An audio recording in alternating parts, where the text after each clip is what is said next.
morning. We want to go ahead and get started.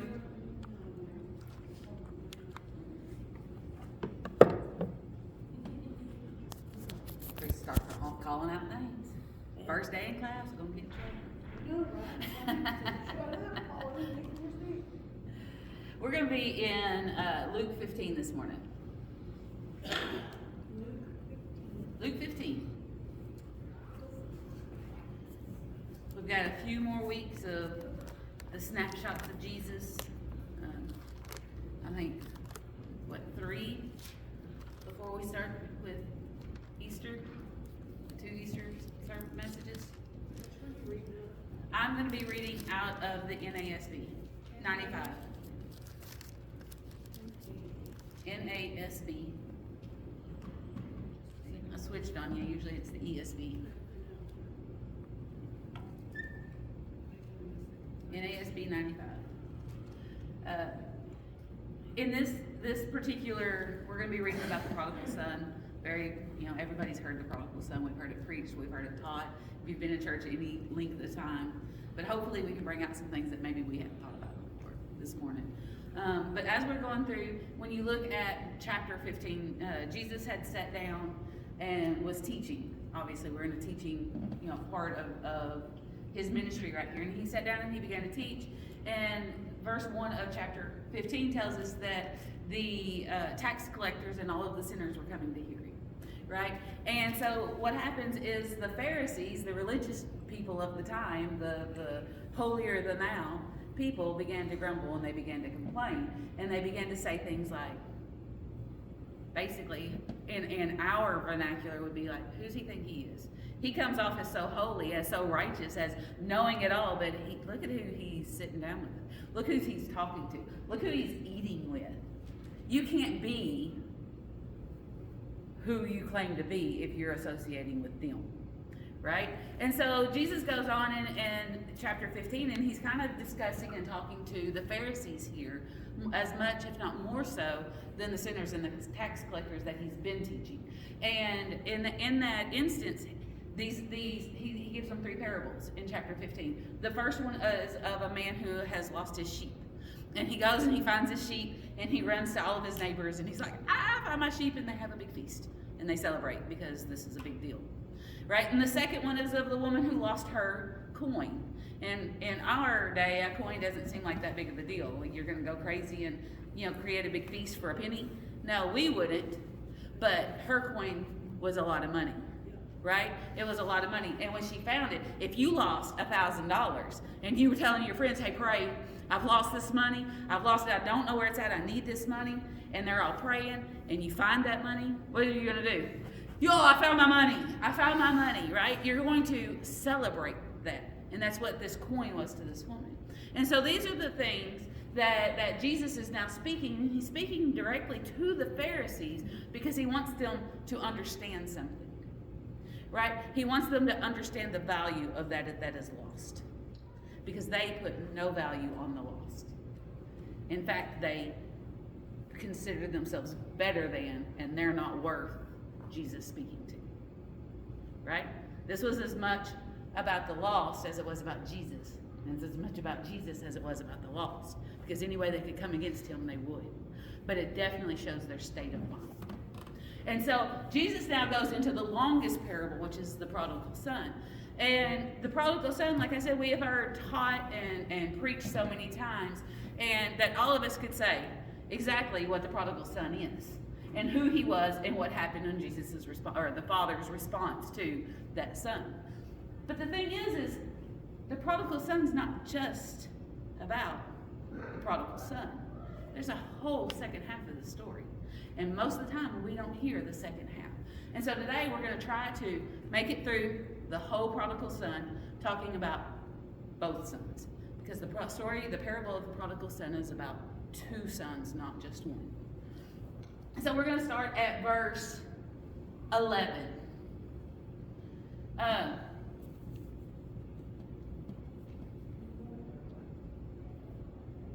I wrote down here in my notes, I said, Jesus' story of the prodigal son, or the 2 lost sons, retells the story of the entire Bible and of the entire human race. he teaches the two most common ways to live and to try to live are both dead ends. And that's what we're going to see in the older and the younger son here. He shows we can only find a happy ending in who? In the Father, in him, in Jesus, in his person, and in his work, not our own. So verse 11, and he said, this is Jesus beginning the story, making sure, this time he's going to kind of be talking to both the sinners and the Pharisees. And when he talks about the younger son, the tax collectors and the sinners, they are going to be able to very much relate to the younger son in this story. It says, verse 12, verse 11, and he said, a man had two sons. The younger of them said to his father, Father, give me the share of the estate that falls to me. Give me my inheritance, he said. I want it now. This is basically saying, I don't care if you're dead or if you're alive. This was a basic way of the son saying, in essence, it would be preferable to me if you were dead so I could go ahead and have my inheritance. I don't care about my relationship with you. I want what's owed to me because of who you are and who I am. That's what I want. I'm not worried about our relationship. I'm not worried about whether you care for me. I'm not worried about the fact that for you to give me my inheritance, you have to sell off half of your goods. I don't care. I want it. It's mine. He was very much not at all concerned with the father. The father had every right at this point to go, boy, go. Because if one of my children, assuming I had an inheritance worth giving them, came up to me and they're like, give it to me now. I don't care that this is your livelihood. This is what is sustaining you now. This is what is giving you the prominence in your life now. This is your stature and your, I don't care, give it to me now and I'll leave. I'd be like, boy, go. Go. Because your inheritance is because of my love for you. Right? You are not deserving of the inheritance that you seem to think that you have a right to. I give it to you and leave it to you as an inheritance because I love you. But so this man or this boy, we're going to assume that he's old enough to be on his own because he takes off on his own, right? He says, I give it to me now. What an ungrateful attitude, first of all. But the father doesn't just kick him out. Right? What's he do? He goes, okay. And he goes and he sells land and he divides up everything that he owns. He didn't just have this money in cash that he was able to just give to him. He had to literally humble and make himself littler and lesser than in the customs and the time of that day. The prestige that he would have had in the land, he had to diminish that to give his son what his son demanded. And he did so without complaint. I mean, I'm sure it broke his heart. I'm sure it grieved him greatly, but he did it anyway, right? And it says, so he divided his wealth between him. Wealth, by the way, and the reason I can tell you that this wasn't just money, that the father had to, we're in Luke 15, by the way, that the father had to sell a lot of his goods. The original word right there for wealth is bios, which means life. It means he had to give up part of his life to give the son what he wanted. Right? He had to give his livelihood. He had to give his life for his son, to give his son what he wanted. Verse 13 says, and not many days later, the son did not waste time. The younger son gathered everything together and he went on a journey into a distant country. And there he squandered his estate with loose living. He was living it up, having a grand old time. Now, when he had spent everything, and I'm going to assume that this took a while. This was not, we tend to think of this as like a week or a month. It took a bit. The man was in this squandering lifestyle for a while. And it says, now when he had spent everything, a severe famine occurred in that country, and he began to be impoverished. So he hired himself out to one of the citizens of that country. And he sent him into his fields to feed the swine, to feed the pigs. And he would have gladly filled his stomach. We're talking about the son. He would have gladly filled his stomach with the pods that the swine were eating. But no one was giving anything to him. They were giving it to the pigs, but he had nobody giving anything to him. And he came to his senses, and he said, how many of my father's hired men have more than enough bread? But I'm dying with hunger. I'm so hungry, and the hired men of my father. This was less than a slave, y'all. The hired men these were tradesmen and craftsmen that would stand and they would be hired for days' wages, right? So he'd be like, I'll hire you for a day to come and do this. And we see this like in movies where you see people all gathered up and the boss man will go and go, you, and you, come with me, I've got a day's work for you, right? This is who he's talking about here. This was less than the slaves and the servants of the father. And why? Because the slaves and the servants lived in the house with the father and they had a relationship with him. These men didn't even have a relationship with the father, right? They're just hired workers. They're of no, relational consequence to the father. And he said, maybe I can go and be like, hire me as one of him. We don't have to I know that I don't deserve to have a relationship with you. I know that I don't deserve to live in your house. I know that I don't deserve to be your son. Just just hire me as a hired worker. Maybe he's thinking.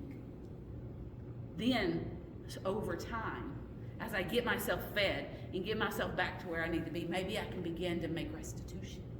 Maybe I can begin to pay off what I owe my dad.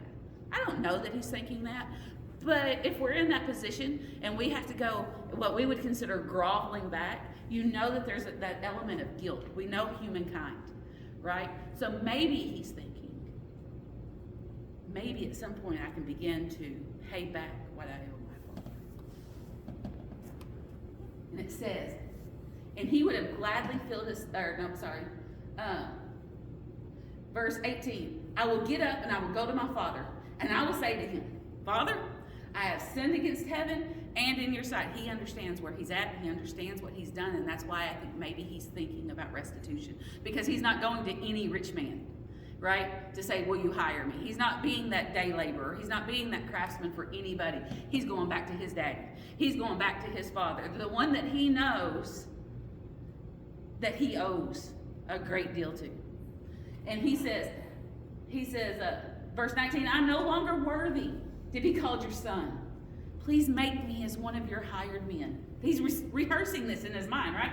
He hasn't even got to his father yet, but he's rehearsing because that's what we do. And he says, so he got up and he came to his father. But while he was still a long way off, his father saw him and felt compassion for him. And he ran and embraced him and kissed him. A dignified man in this culture who wore robes all the way down to the floor, to the ground, right? He would not have been seen running. It would have been considered undignified, right? He's not going to pick up his robes and run like a schoolboy, like a young child.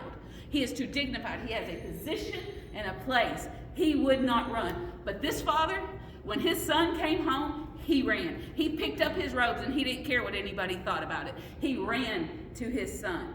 And that is there's been songs, but until we truly understand the glee and the joy that sprung up in his father when he seen his son coming home, we will never truly understand the rejoicing that the Father has every time somebody comes to him. Every time somebody accepts his sacrifice for us. We will never understand the joy if we don't even understand the simplicity of what it meant for him to run. He ran to his son. It says, and son, verse 21, and the son said to him, here's his speech. He's got it prepared, right? Father, I have sinned against you, heaven and in your sight. I am no longer worthy to be called your son. And here's the part that he's really about to get to. Hire me as your hired servant. But what happens? The father interrupts him. The father does not let him finish his conversation, right? Or the speech that he has planned, right? He says, the father said to his slaves, quickly, bring out the best robe and put it on him. Put a ring on his hand and sandals on his feet. And bring the fatted calf, kill it, let us eat and celebrate. He's very specific in how he welcomes his son. He runs to him in joy and lavishes him. It says that he falls on him and hugs him and kisses him, right? In verse 19. But it says, bring the best robe. There's nothing that the father does here that is not without meaning. Bring the best robe. What is the best robe? The best robe is the one that was probably the father's robe. Who else would have the best robe in the house, right? And a robe it would symbolize honor and restored standing, right? But it was very much a symbol of honor. Think about Joseph. His brothers wanted to kill him because of the robe his father gave him, right? And when visitors would come into a house and they would put a robe on him, it was a symbol of honor for them. And so what the father's doing is he's saying, I'm bringing you back in. I'm restoring that honor that you left when you left. Okay? And this is a symbol of us and God with us and Christ with us. Because what happens? It's him saying, look, I am going to replace your poverty, your filthy rags. I will replace all of the dirtiness that you just came home with my clean, righteous robe. And what happens when we come to Christ? What happens when we step into the Father's love? What does he do? He takes our filthy, dirty rags and he replaces them with the righteousness of Christ. Because there's nothing we can do to clean it up ourselves. That man could not get the slop of the pig smell off of himself. But the Father's robe showed the honor and the beauty of the love that he had for him. He says, and put a ring on his finger. In this time, the signet ring was a symbol of legal binding authority. The son now had the authority to speak legally on behalf of his father. This is how they would...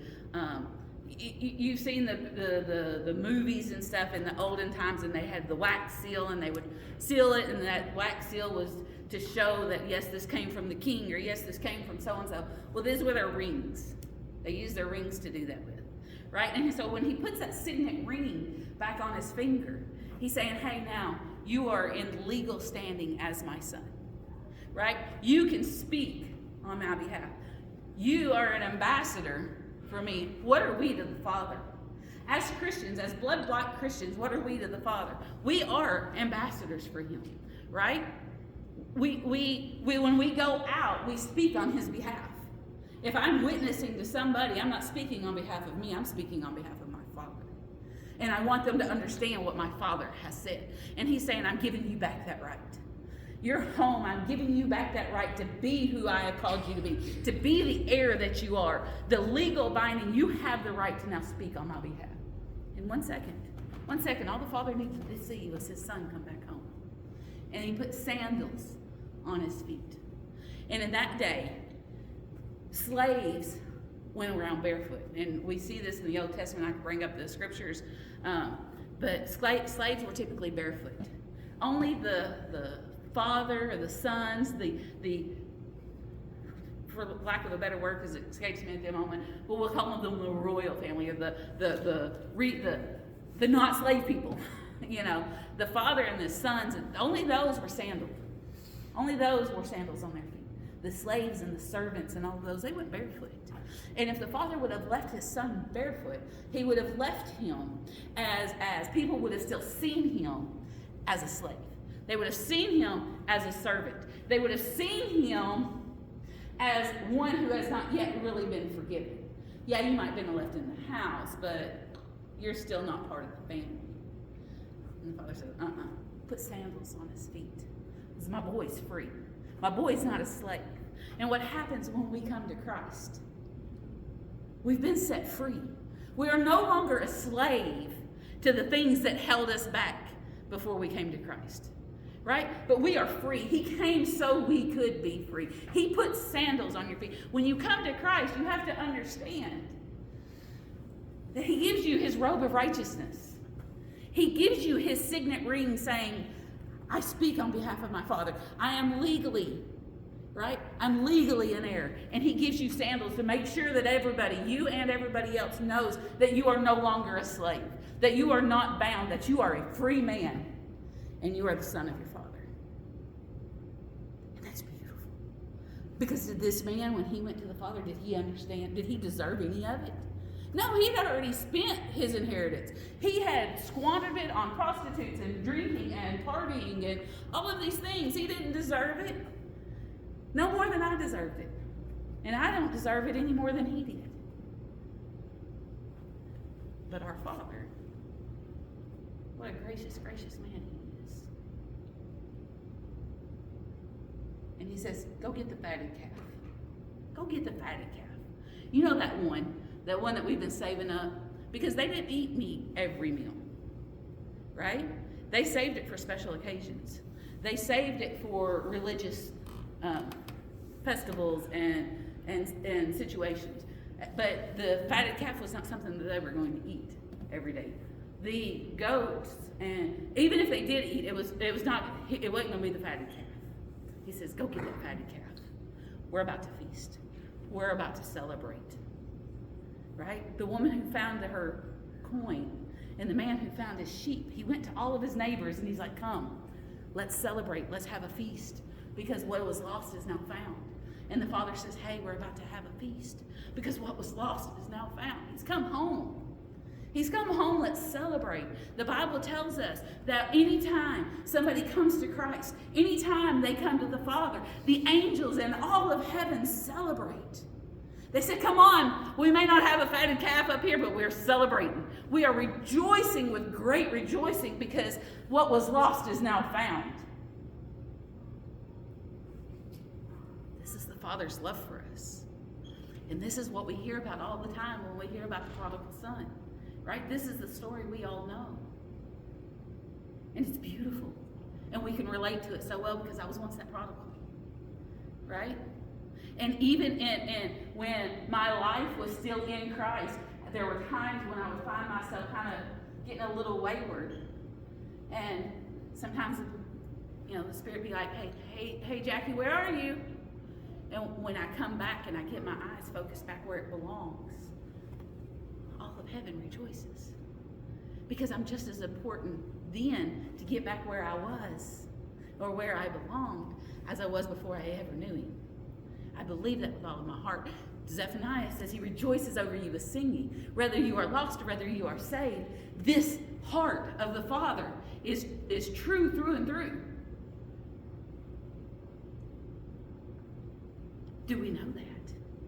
Do we rest in that? Do we believe that? Or do we believe that this love is only for those that are lost? The heart of the Father doesn't change for us just because we come into the family. Sadly, I think sometimes Christians' hearts, we have a bigger heart a lot of times for the lost than we do for the saved. I expect more of the saved. They should know better.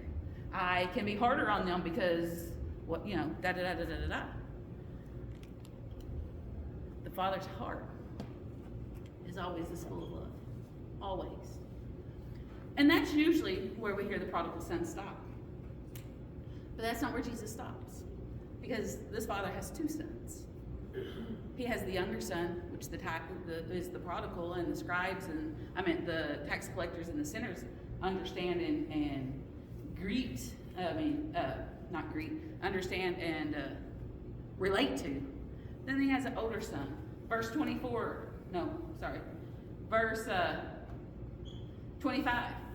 And now the older son, the scribes and the Pharisees that had come against Christ because he was dining and teaching the sinners and the tax collectors, this is who they're going to relate with. And I want to ask us as we read through this, who do we relate with?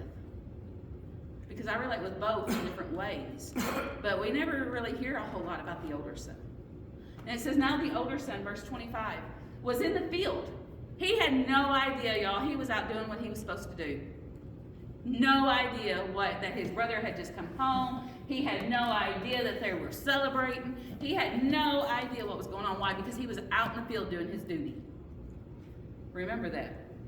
It says, and now his older son was in the field. And when he came and he approached the house, he heard music and dancing. When I say they're celebrating, like they're celebrating, right? This isn't just a yay, he's home. This isn't a party. Not the kind of party that the son has been to, but it's a party. And so what did he do? He summoned one of the servants and he began to inquire about what these things could be.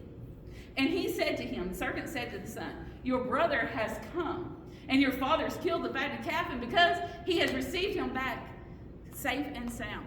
Now I have no doubt that the servant said this with as much joy as the father. Why? Because what are they going to do? They're going to mirror that attitude that the master has given. We should always mirror the attitude in the heart of Christ. But regardless, there's no doubt that the servant was with as much excitement as he could for the household, right? And what does the older son do? It says, but he became angry. He became angry. What is your first response to things? Your first response to things can tell you a lot about your heart. His first response was anger. As an elder son, we're going to call it elder son syndrome, okay? With elder son syndrome, is your heart full of bitterness and anger when you see things happening and hear about things happening to people that you don't think is as deserving of those blessings? I was in the field doing my duty, and we'll get to him doing that here in just a second. Your response will say a lot about your heart.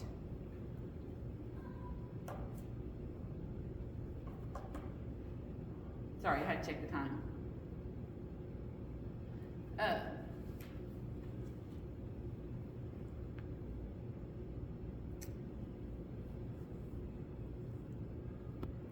The elder brother syndrome. Elder brothers believe that if they have done right, lived a good life, then all of the blessings and the goodness should come to them. Right? That's what I have worked. If you feel that goodness is the way to merit God's blessings in your life, you might relate to the elder son. And this is an easy trap to fall into. An easy trap. Well, I've done right. I've lived my life right. I didn't smoke, I didn't cuss, I didn't drink, and let's just go down the road, right? So I've lived my life right. I should get all the blessings. He has not. Why is he prospering? We do this with sinners even. Not even the ones that have come into Christ. I know what they're doing. I'm not cheating on my husband.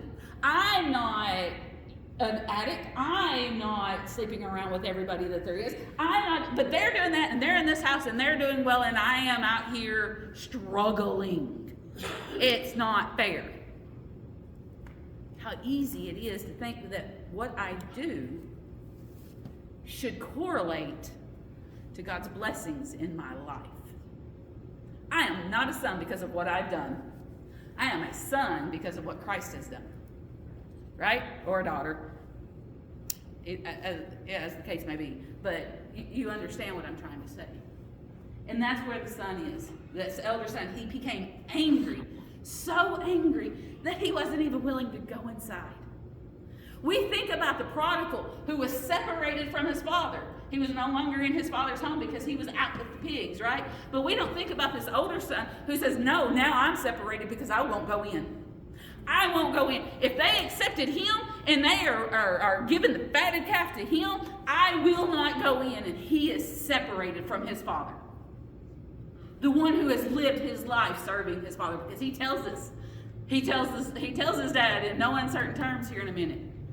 He's separated from his father. And what does the father do? He does something completely disgraceful to a man in his position. He gets up, he leaves his party, he goes outside, and he begs his son. He implores him. My Bible says pleading.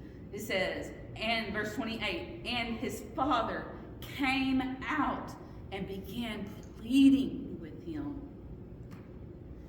The father came to both sons. He ran to the younger son. And he fell on him and hugged him and embraced him and kissed him and showered him with his love. And sometimes he does that with us.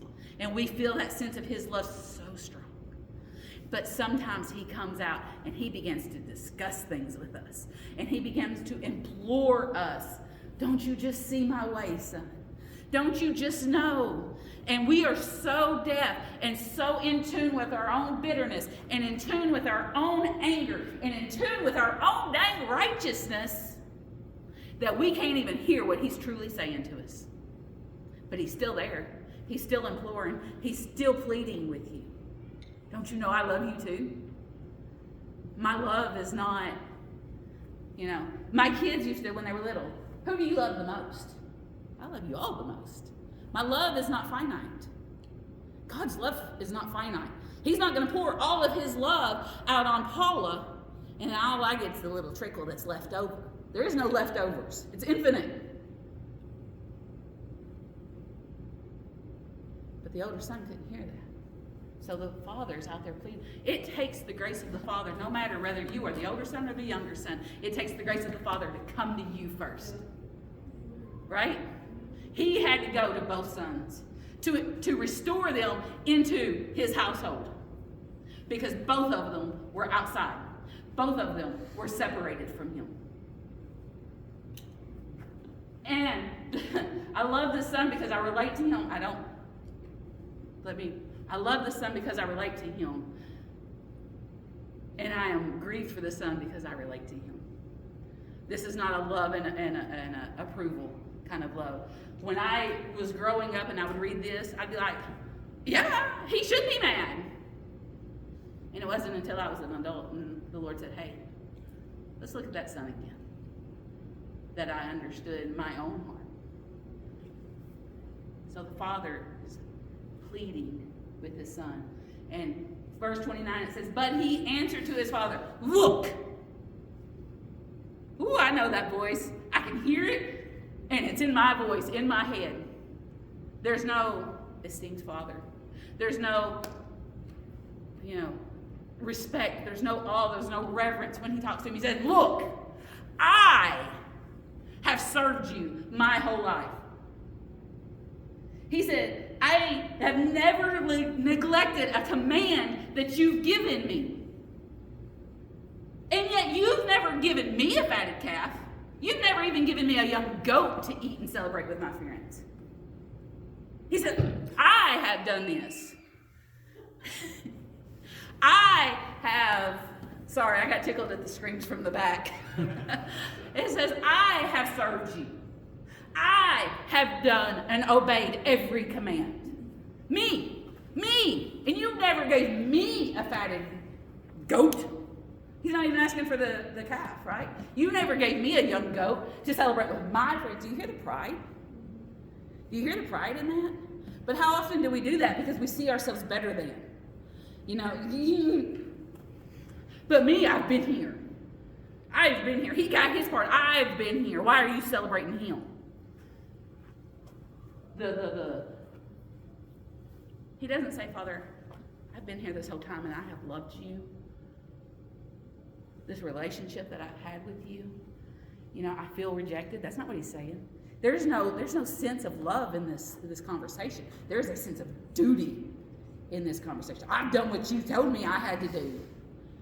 He got to go play and party. I've been here. There's not a sense of love in there. This elder son, he's there out of duty. What are we serving Christ out of? What are we serving God out of? Is it duty or is it love? Obedience comes with love, but love needs to be our pushing force. I want to obey Christ because I love him. We talked in 1 John when we were studying 1 John. It says, take delight in the commands of the Lord. That means they're not a duty, they're a privilege and a joy. And if they're not a privilege and a joy, and you find yourself that they are a duty that you have to endure so you can get what you want at the end, then maybe you relate to the elder son. Maybe you have elder brother syndrome. I often have to check myself and go, Lord, Am I doing this because I feel like I have to? If I feel like I have to, Lord, fix me. Help me love you more. Because my love is turning into duty, and I don't want that. He says, yet you have never given me a young goat. If you have elder son syndrome, it could be that you do not have the assurance of God's love in your life. He needed the Father to give him at least a young goat or something else, right, to assure him that the Father loves him too. The man who has lived with his Father his whole life, who should have that relationship of assurance in his life, right? To know that when the Father celebrates somebody else, it does not take away from him. Do you have the assurance of Christ's love in your life? Or do you need the acclamations of the spiritual in this world? Do you need acclamations from the preacher, from the pastor, from the prophet, from the evangelist, from the wherever you can find it, because you might find yourself lacking the assurance of God's love in your life? Do you need to be reminded constantly, yes, he loves you? Or is it that, and I'm not saying that there's never a time in our life where we don't go, God, I need to feel your love right now. But if your identity and your love comes from constantly from that instead of the assurance and the relationship that you have in your life, perhaps you have elder son syndrome. Remember, he's talking to the Pharisees. These are meant mostly for the Pharisees. Who do you think the prodigal might actually be? I think the prodigal is both these sons. They're both prodigals. It's not just the one who ran away. It's both of them. He says, you've never given me a young goat that I might celebrate with my friends. But he's still mad, right? Verse 30. But when this son of yours, he's no longer even claiming him as his brother. Do you hear the disdain he has for his brother? The complete, utter, Is there somebody in your life that you don't want to see walk through these doors and sit down beside you and worship? Because if there is, we can relate to the elder son. There's people that would come in and sit down beside me that I would struggle. You know, I would struggle. I'd be like, Lord, I know you said love. But Lord, that son of yours, can he move on down the pew a little bit? I need some space from him. Can he go serve somewhere else? Why's he got to be up in my house? Because I'm glad he's in the house of yours, just not in the house of mine.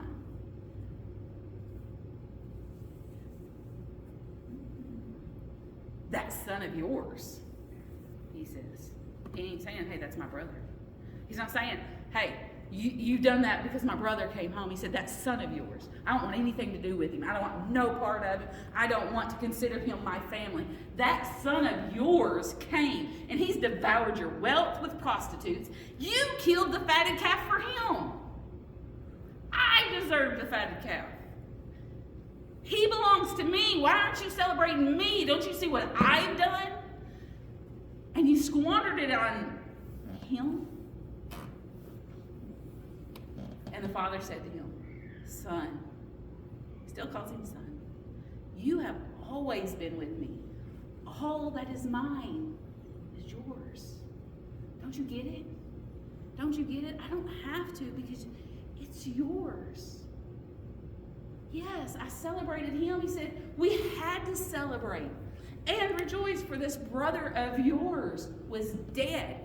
The father considered him dead at that point until he came home. He said he was dead, and he's begun to live, and he was lost, and now he's found. Don't you see? Son, I'm imploring you. Love, rejoice, care. My love for you is not less because of this party. And the older son said, yeah, you're right, and went into the house. Or He said, no, I can't deal with this anymore. And he stayed outside. We don't know. Because Jesus didn't finish the parable. And why didn't he finish the parable? Because he wanted the Pharisees to understand that they are the older son and they have a choice to make. We are the older son, most likely, and we have a choice to make. Are we going to let our ideas of having to work to earn our spot go? Are we going to let the idea of they don't deserve, I deserve, go? Are we going to let the pride and the bitterness and the anger that gnaws at us when we see others prospering when we are struggling? He doesn't finish. We have no idea what the elder son did. Did he stay outside, separated from his father, separated from his brother? Or was he able to see the error of his ways? Was the things that the father said to him, did it make purchase and begin to grow so he could be restored, not only to his father who he had walked out of, but also to his brother who he had built up such anger towards? If I'm the elder son, what choice am I going to make?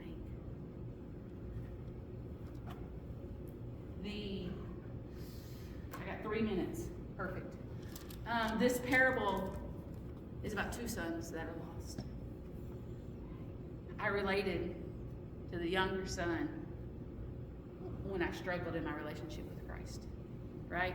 When I found myself wishy-washy. But I relate to that older son so much more as somebody who's been in Christ for so long.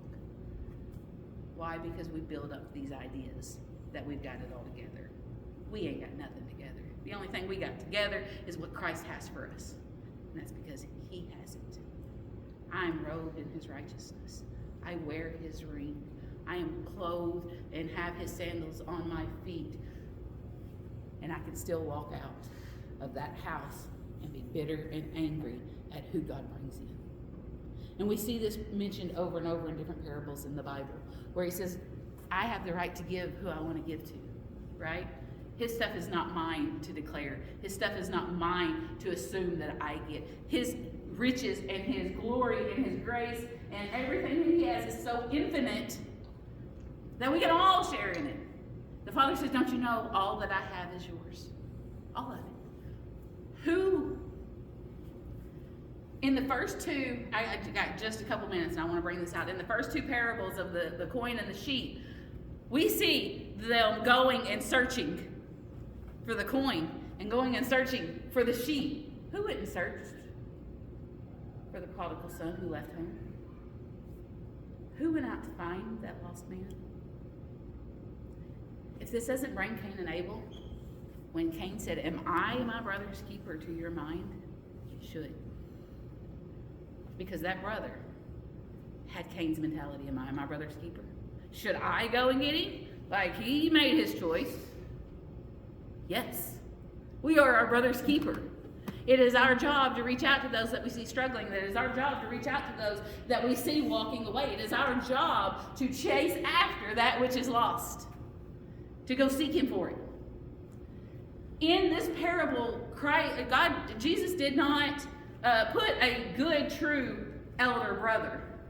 But aren't you glad you've got a good, true elder brother? Aren't you glad that you are not left with us as the elder brother? Our elder brother didn't just go to the next country to find his brother who was lost. He came down to earth. Right? He came down to earth to take care of us who were lost.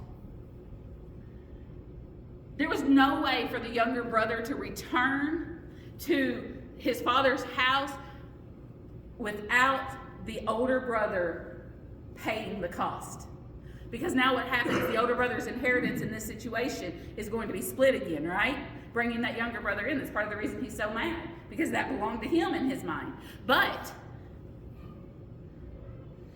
there's no way for us to come to heaven, for us to come to the Father without a good elder brother paying the cost. Our good elder brother is Jesus. He's paid that cost, right? He has paid it for us.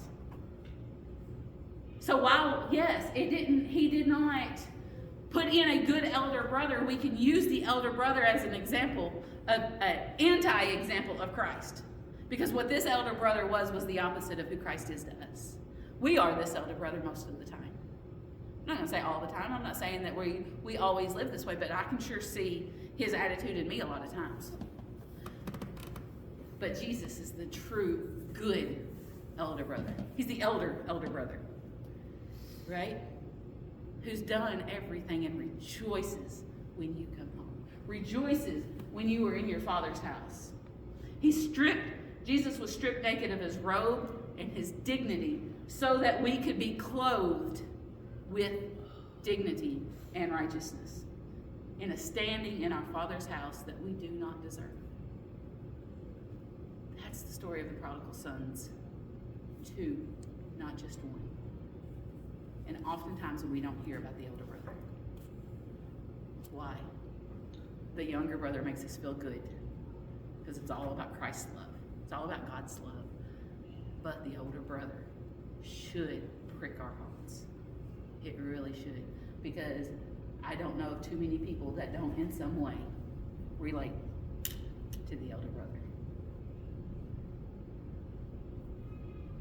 And Christ told it so you would understand his love,